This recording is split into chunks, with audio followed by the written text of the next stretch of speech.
día histórico también porque oficialmente se entregará este auditorio que lleva el nombre de ese insigne literato universal como lo fue y lo sigue siendo para todo el mundo Álvaro Cepeda Zamudio. Han transcurrido más de 4 décadas desde la partida del escritor y aún no deja de sorprendernos la vida y obra de Álvaro Cepeda Zamudio. A muchos años de su fallecimiento continúa siendo noticia. Vivió haciendo las cosas deprisa, todas al tiempo, pero con el rigor necesario para que salieran bien. Así hizo el periodismo, el cine, la literatura, con un sabor a cosa fresca, inacabada y de alguna manera perfecta. Su obra narrativa, dura y tierna, desnuda y poética, sigue siendo medio siglo después una de las más significativas de las letras colombianas. Pese a que la crítica del país elude aún la tarea de abordarla de manera sistemática y cabal, aún así, sus inmejorables cuentos y su novela La Casa Grande hablan de la clarividencia de un joven que a fines de los años 40, en una Barranquilla optimista, se propuso con un desparpajo tan suyo cambiarle la hora a la narrativa de un país sectario y sin sentido del riesgo. Hoy, luego de silencios y excusas, la crítica internacional coloca su obra en el lugar que merece y confirma que el muchacho de doña Sara Zamudio alcanzó su propósito y lo hizo sin esperar nada distinto a hacerlo a su modo indisciplinado y genial. En Colombia, la publicación de su obra en la colección Archivo 66 de la UNESCO constituye un suceso cultural y por encima de todo una señal inequívoca de que el arte audaz y desinteresado termina imponiendo sus méritos. Esta se nos antoja es la principal lectura que debemos proponer de un hombre que hizo lo que quiso y como quiso, fiel a sus instintos y a su total manera de sentir la vida. En Ciénaga, una ciudad entrañable para Cepeda, estamos muy felices por la publicación de su obra en archivos, felices además porque en este lugar en donde estamos se hizo este auditorio consagrado a su memoria intelectual. Cepeda decidió inspirarse y ubicar en este escenario toda su capacidad narrativa y literaria en esta, su novela, La Casa Grande. El azar, que sabe darse sus mañas, ha querido que este año coincida la publicación de su obra en archivos y la inauguración del auditorio Álvaro Cepeda Zamudio. Una pequeña muestra de lo mucho que este pueblo adora a su cienaguero universal, como se hizo llamar, y al mejor intérprete de sus extravíos, desamores y odios. Resta agradecer a nombre de Ciénaga el gesto de la UNESCO de homenajear a Cepeda y de manera especial a Teresa Manota, viuda de Cepeda, a Fabio Rodríguez Amaya de la Universidad de Bérgamo, Italia, por culminar un proyecto que debe mucho al siempre querido y recordado profesor Jacques Villard. De igual manera, agradecerle a nuestro escritor Clinton Ramírez, nuestro otro cienaguero del mundo de las letras, por su empeño silencioso para que hoy se presentara en Ciénaga la obra de Cepeda, la cual incluye además un hermoso ensayo suyo sobre La Casa Grande, una obra que él conoce como pocos. Señoras y señores, bienvenido a Ciénaga, la aldea de todos. La intervención de Teresa Manotas, viuda de Cepeda. Ciénaga ha esperado este momento para que usted se dirija a los amantes de la obra de Cepeda Zamudio. La felicidad que siento de estar aquí parada en la Casa Grande.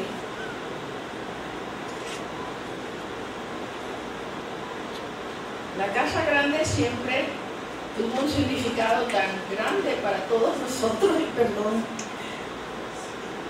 que como les digo, ocupó casi todas nuestras vidas. Y hablo de nuestras vidas porque me tocó muchas veces recoger los borradores que se perdían en las gavetas de los automóviles, los borradores que no sabíamos dónde habían quedado aquella noche y que había que salir a buscarlos. Entonces yo casi que siempre digo lo que nos costó escribir La Casa Grande.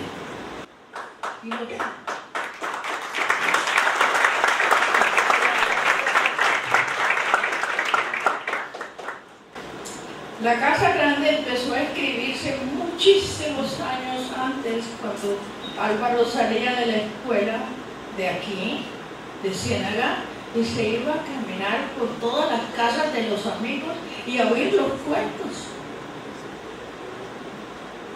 ¿De qué hablaban estos señores? ¿De qué hablaban aquí en Ciénaga? Hablaban de la matanza, hablaban de la matanza de las bananeras. De manera que fue algo que tenía 6, 7, 8 años cuando él empezó a escuchar todo esto. Hasta escribió cuenticos en esa época sobre eso. Finalmente, cuando se sentó a escribirla, ya había escrito todos, estábamos a la espera. Ya se había publicado, en 1954 se había hecho la película La Langosta Azul. Y empezamos a recoger esos borradores por todas partes. Ya había nacido mi primera hija, Patricia. Me tocaba exilarlo prácticamente en la última sala de la casa, porque la Remington era como una ametralladora a las 2 de la mañana. Y no dejaba dormir a nadie, y menos a mi bebecita, que yo acababa de dormir. Bueno, tuvimos unos obstáculos terribles que ustedes creo que nunca supieron. De la noche a la mañana, Álvaro se fue con una bronquitis a un médico neumólogo. Y el médico neumólogo lo confundió con el hijo de un gran empresario de la ciudad y dijo, pensamos que dijo, aquí me senté a diagnosticar carísimo. Y dijo, este señor tiene tuberculosis.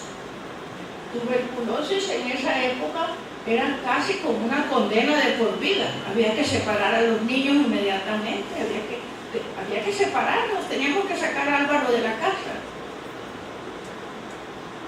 Bueno, lo sacamos de la casa, nos fuimos a vivir a Puerto Colombia. O sea que lo que pareció una maldición se convirtió en una bendición, porque terminamos la Casa Grande en Puerto Colombia. Y terminó muy bien, en medio de las fiestas de los amigos, todo el mundo, no quiero decir, bueno, con grandes botellas de lo que sabemos, y él con su botella de leche, porque el médico había dicho que tenía que tomar leche, litros de leche diarios.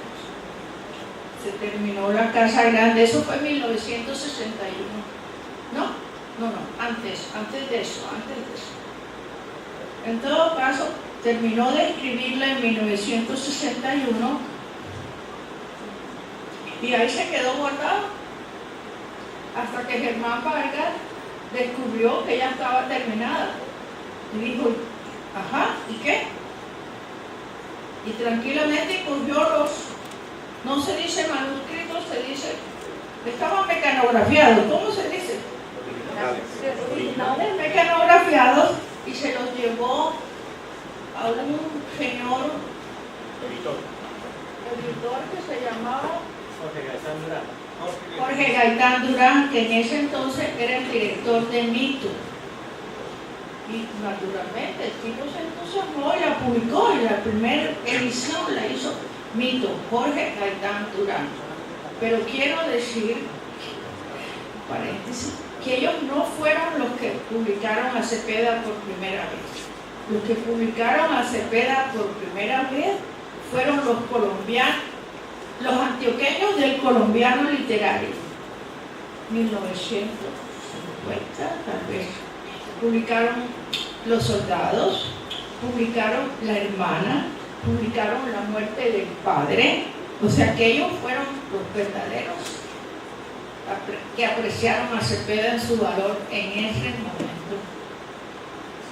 Después se descubrieron tantas cosas. Descubrimos que Ángel Rama, por allá en el fondo de la América América Latina, que no sé exactamente si era Buenos Aires o Montevideo, publicó en la famosa revista Marcha parte de los soldados.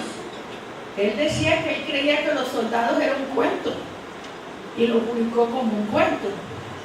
Al otro lado de Latinoamérica, en La Habana, Lunes de la Revolución, con Guillermo Cabrera Infante en la dirección, publicó Los Soldados también en su revista que se llamó Lunes de la Revolución. Sí, que no duró mucho tiempo, pero se publicó, hicieron grandes publicaciones de autores internacionales en esa revista Lunes de la Revolución. Así que los soldados empezaron a esparcirse por el mundo entero antes de que nosotros supiéramos.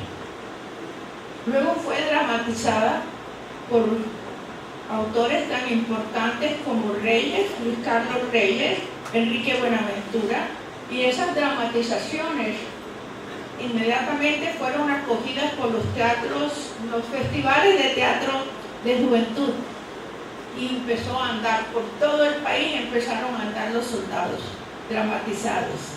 Ahora la última va a ser la que hace Patricia Liza en Bogotá para el Festival Internacional de Teatro.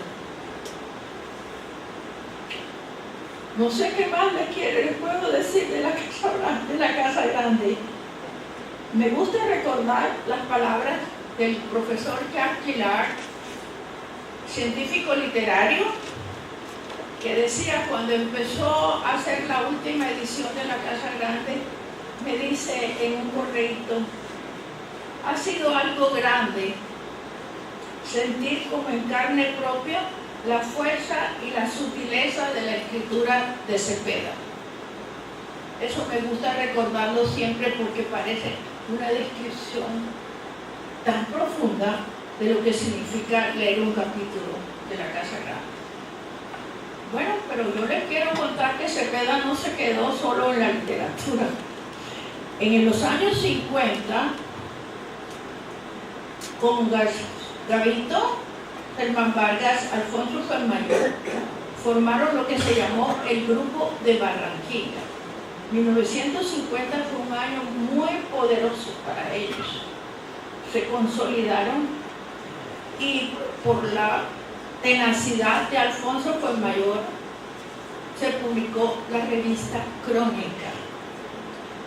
La revista Crónica decía que era de literatura y fútbol y empezó a venderse muy bien. Nadie supo exactamente quién inventó el método, pero los cuatro, hasta el último momento, estaban orgullosísimos de haberlo inventado. El método literatura y fútbol. Había más que literatura y fútbol en esa revista. Primero, ellos publicaron los cuentos más importantes de los más importantes autores de ese año.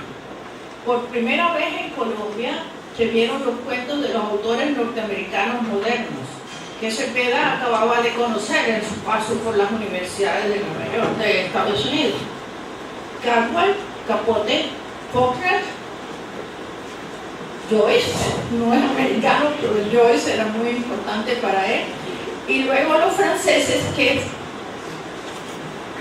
Fuenmayor traducía. Alcanzaron a traducir hasta El marinero de Ámsterdam. ¿Sí? Y eso, una cosa única, ¿verdad? Entonces, ¿por qué? ¿Cuál era el propósito de ellos? Estaban aburridísimos de la literatura que se hacía en el altiplano y estaban resueltos a que había que universalizar esta literatura.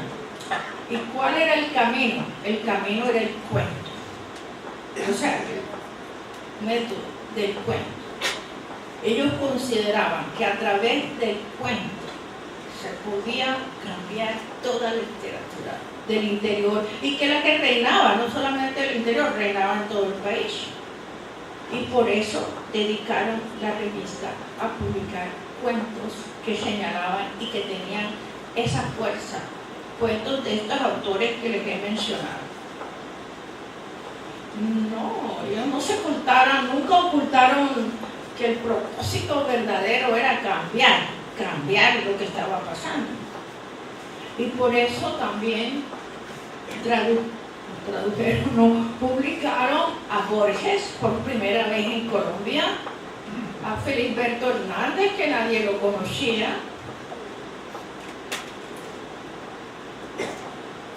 Eso naturalmente causó una sensación tremenda, pues en Bogotá no tenían ni idea quién era Borges. ¿Por qué ellos lo sabían? Porque desde los años 40 y algo había una librería en Barranquilla que se llamó la Librería Mundo y que fue muy famosa porque ellos traían libros de todas partes, porque Ramón Vínquez, el gran sabio catalán, sabía quién era quién en ese momento. Y él solicitaba las obras de los autores que estos chicos en ese momento debían conocer. Álvaro y Gavito tenían 20 años cada uno. Alfonso y Germán siempre fueron mayores. Pero este par, Ramón Viñeque, quería que leyeran lo que había que leer. Y por eso trajeron a Borges y por eso traían a Felisberto. Eso los hizo a ellos. La palabra debe ser como decir, como pensar, como inventar, como ver de lejos que esta gente estaba haciendo algo nuevo en el sur. Y así era. Esta gente del sur estaba escribiendo de una manera distinta. Hay un cuento de Borges que se llama Emma Suns, que es muy famoso, creo que es de los que más se conoce de Borges. En Emma Suns se habla de crímenes, de terminal marítimo, de calle del crimen, y no se menciona una palabra de una calle ni nada de eso. Todos son grandes sugerencias y silencios. Era un nuevo sistema hispanoamericano puro de ir a la literatura. Años, décadas antes del boom. Quiero que marquen eso. Antes del boom, esta gente estaba haciendo algo nuevo y los barranquilleros lo sabían o lo intuían y por eso lo señalaron en Crónica. En Crónica, aparte de todo, esta gente extranjera que escribía muy bien, Gavito escribió 6 cuentos y Álvaro escribió 4. Crónica se convirtió por eso, no solamente en una revista deportiva, sino en la mejor revista literaria que hubo en Colombia en esos momentos, y creo que todavía tiene mucho valor. ¿Por qué? Por las publicaciones o por los cuentos que los 2 escritores del grupo publicaron en ese momento allí, y que así se hicieron conocer por primera vez.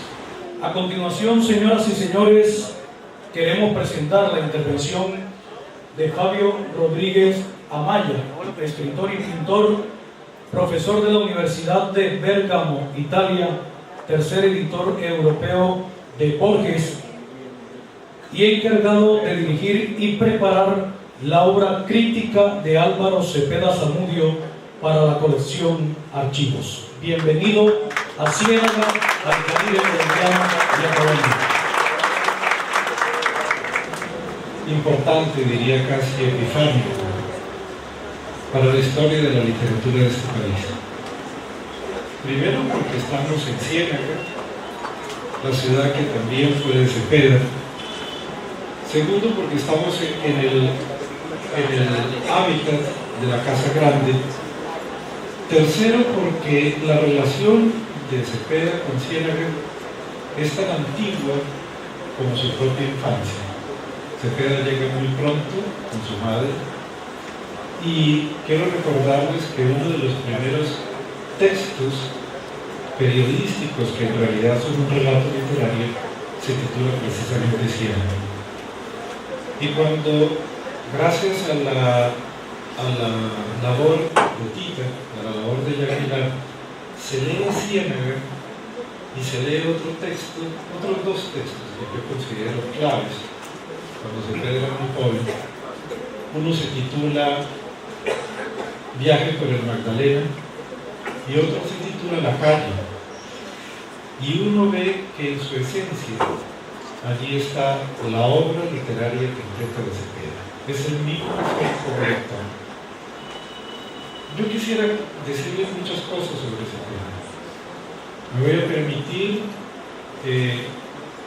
pedirles que me regalen 10 minutos, ahora 12 minutos, para escuchar después al colega y amigo, el profesor Guillermo Teddy, y que tengan la paciencia, porque me gustaría ilustrarles qué ha sido la empresa de realizar esta obra y qué significa para Colombia, para Ciénaga, para Barranquilla, para la costa Caribe, la edición de archivos, que he tenido el honor de coronar, porque fue un trabajo emprendido hace mucho tiempo por uno de mis mejores amigos, uno de mis mejores colegas, a quien nunca he dejado de considerar un maestro, con el cual durante 25 años trabajé de hombro a hombro, el cual en los momentos más complicados que comenzaron a presentarse en el año 2008, pues estuve muy cercano y me correspondió acompañarlo en los últimos años de vida. Desde entonces hay un vacío muy grande que fue el que me impulsó, precisamente gracias a la aceptación de Tita, de Patricia, su hija. Aceptaron que yo cumpliera ese cometido, que en principio iba a ser el de la edición crítica de la Casa Grande. Hablo de Jacques Millar, sus amigos amamos llamarlo el occitano triste, el sabio occitano triste, que nos acompañó y que iluminó y que descubrió, y que así como el maestro Álvaro Medina, mi amigo también, dice que ellos fueron los chiquitos del grupo de Barranquilla, yo soy un poco más cachaco, menos costeño, y áuricamente lo llamo epígonos del grupo de Barranquilla. Y entre los epígonos está Álvaro Medina, está Delfina Bernal, está Beatriz Suret, están una serie de jóvenes entre los cuales a mí me interesa y yo amo incluir a Marvel Moreno, incluyo a Norman Mejía, hago partícipe de ese grupo a Darío Morales, hago partícipe de ese grupo al maestro que ya está ya escondido, ese gran novelista de Barranquilla que es Julito Laceregui, nuestro hermano, nuestro cómplice de vida, de recorrido en este difícil y tortuoso oficio que es el de la escritura y de la cultura. ¿Qué me interesa decir de Cepeda? Mi relación con él comienza en 1962. Nunca lo conocí y sentí mucho no haberlo conocido. Comienza en el 62, cuando mi padre, que era un hombre muy estricto, me entrega la edición de Mito de la Casa Grande y me dice: tienes que leer esta novela y tienes que preparar el resumen para el almuerzo familiar del domingo. Y yo leo la Casa Grande y no entiendo absolutamente nada. Es más, les voy a confesar que ya en el proceso de preparación de la edición crítica, y Marta Belomenti, mi discípula, es testigo, yo les decía en el aula, en la Universidad de Bérgamo, llevo 50 años leyendo esta novela y todavía no la comprendo. Porque la dificultad, no de leer la novela superficialmente, sino de entrar en esos laberintos en los que Cepeda nos incluye y nos culmina, nos invoca a participar en la escritura de esa novela, realmente son muy complicados. Y en el verano de hace 2 años, estando en Milán, en mi biblioteca trabajando, devanándome los sesos, diciendo qué diablos finalmente puedo decir sobre Cepeda Zamudio y sobre la Casa Grande, tuve como una pequeña iluminación y descubrí cosas importantes que me han llevado a considerar Yo me ocupo de literatura latinoamericana, soy un pintor que se ocupa de literatura desde hace mucho tiempo, creo que llevo casi 50 años ya en este trabajo, aunque no soy tan viejo.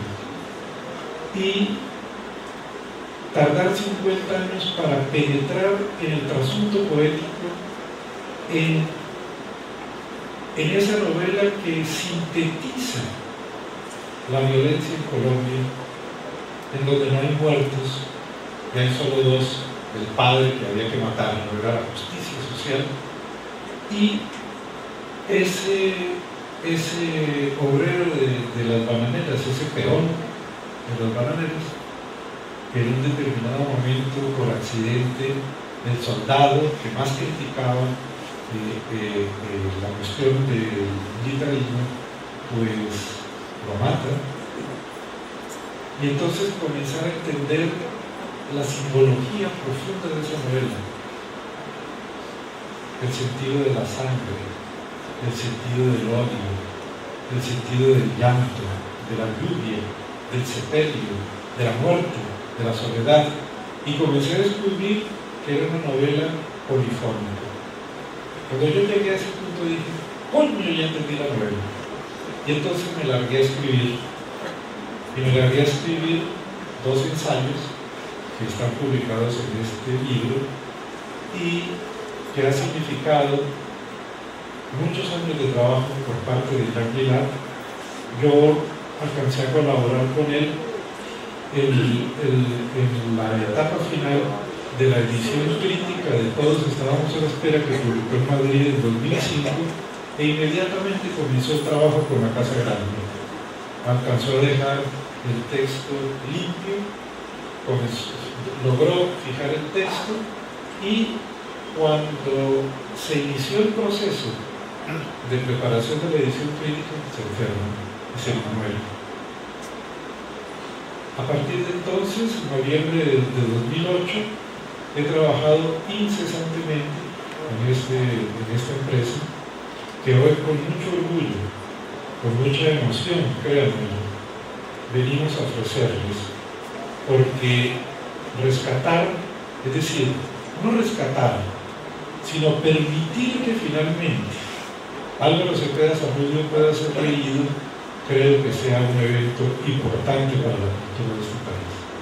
Un autor que está en lo más alto de las letras colombianas y que con pasión, con dedicación, con genialidad, diría yo, abordó la cuestión de la literatura y nos puso, junto con García Márquez y otros pocos autores como Héctor Rojas Erazo, como Manuel Mejía Vallejo, como Pedro Modelos de Ramos, en fin, un grupo de escritores, no solo narradores, sino fundamentalmente poetas, porque Álvaro Cepeda era un poeta, era fundamentalmente un poeta, como lo definió Alfonso Fuenmayor en 1942.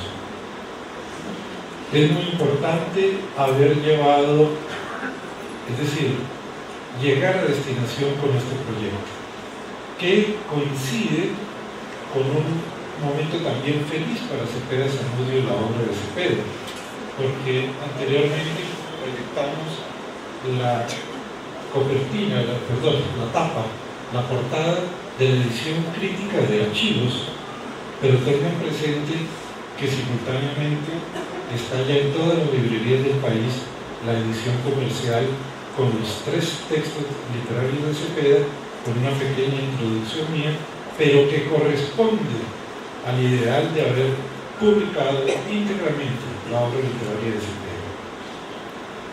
El compromiso que adquirió Villard al ser el primer teórico del grupo de Barranquilla, después de haber hecho esa obra inmane que fue la investigación, recopilación, ordenación y estudios críticos sobre el periodismo integral de Gabriel García Márquez, ustedes recordarán, prosiguió con el trabajo que Jacques Villard hizo sobre el periodismo juvenil de Álvaro Cepeda Zamudio, que publicó en Medellín en 1981 con el título En el margen de la ruta. No contento, se ocupó de la obra de Ramón Núñez. No contento, empezó a estudiar el grupo de Barranquilla y la importancia del grupo de Barranquilla, y el último proyecto que él y yo pudimos concretizar tiene como resultado 2 volúmenes que titulamos Plumas y Pinceles, en donde pasamos en reseña el estudio de la cuentística del grupo de Barranquilla, la cuentística de Gabriel García Márquez, la cuentística de Álvaro Cepeda Zamudio, la cuentística del Mayor, el maestro, la cuentística del único cuento, pero que es muy importante, de Julio Mario Santo Domingo, un cuento escrito en inglés por un barranquillero traducido por otro miembro del grupo de Barranquilla, Alfonso Mayor. Posteriormente se incorporó al proyecto del maestro Álvaro Medina, a quien le pedí precisamente ocuparse de las poéticas del arte del Caribe colombiano, él como gran experto, gran estudioso, gran historiador, teórico y crítico. Y entonces, en 2008-2009, en el lecho de muerte, yo alcancé a llevarle a Aguilar el libro rojo de Plumas y Pinceles y la tapa, la portada del libro 1, del libro azul de Plumas y Pinceles. No contento, Aguilar y yo, Aguilar fue el primer gran editor de la cuentística de Marlon Moreno, y nos correspondió en suerte, digo en suerte, nosotros dos, ser los editores, los traductores, los promotores de la obra de esa gran escritora que es Marlon Moreno.